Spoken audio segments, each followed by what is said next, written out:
আজকে আমি একটা পাস্তা রেসিপি বানাবো। পাস্তাটা আমি সেদ্ধ করে নিয়েছি, তো চলেন কেমন করে বানাচ্ছি আমি পাস্তাটা।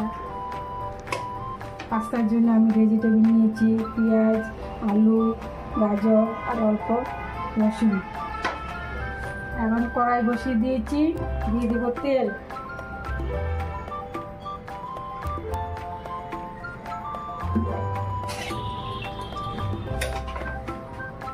দিয়ে দেবো রসুন,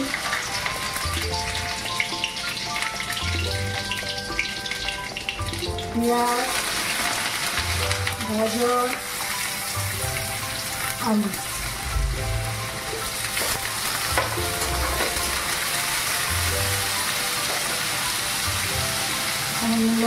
লবণ স্বাদ মতো দিয়ে একটু ভেজে নেব।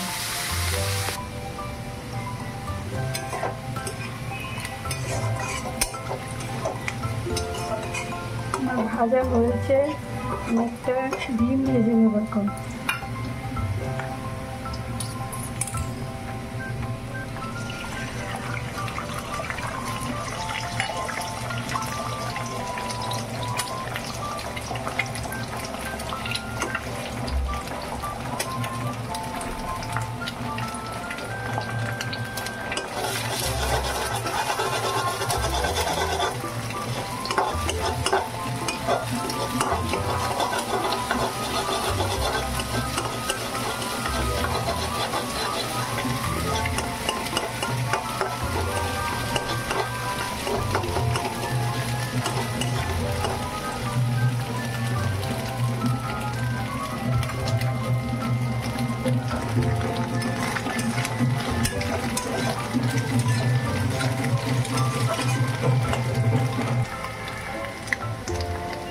তো মাংস ছিল চিকেনটা দিয়ে দিলাম।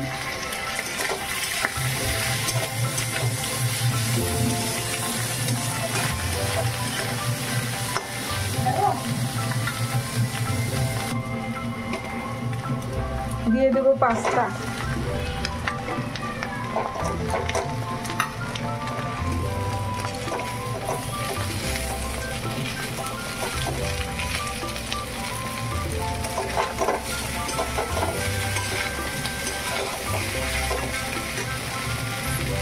দিয়ে দেবো গোলমরিচের গুঁড়ো।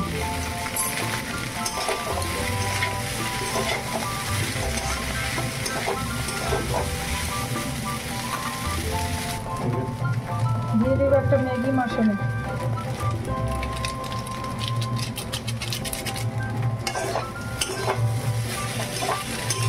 তো বন্ধুরা, কেমন হয়েছে আমার পাস্তাটা, শর্টকাট পাস্তা? লাইক কমেন্টের মাধ্যমে জানিয়ে দিবেন কেমন হলো। আরও অনেক কিছু সবজি দেওয়া যায়, তো আমি যা যতটুকু ছিল সেই যতটুকু দিয়ে আমি বানিয়ে নিলাম। নামিয়ে নিয়ে বন্ধুরা, আমি নামিয়ে নিয়ে পরিবেশন করেছি শসা, পেঁয়াজ আর সস দিয়ে। তো কেমন হয়েছে আমার পাস্তাটা দেখতে? তো টাটা, বাই বাই। নেক্সট ভিডিওতে আবার দেখা হচ্ছে।